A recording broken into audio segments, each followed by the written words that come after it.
দীপা সকালবেলা এতগুলো ভাত নিয়ে বসছো, এই খালি খালি শরীরটাকে কি মোটা বানিয়ে ফেলছো?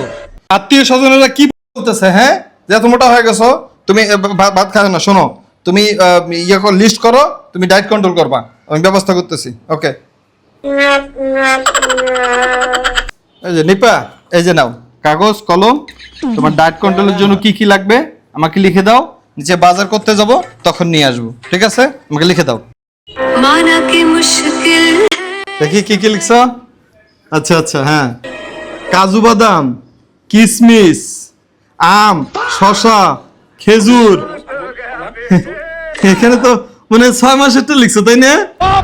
আরে না, 6 মাসের হইতে যাবে কেন? এগুলো তো আমার এক বেলার।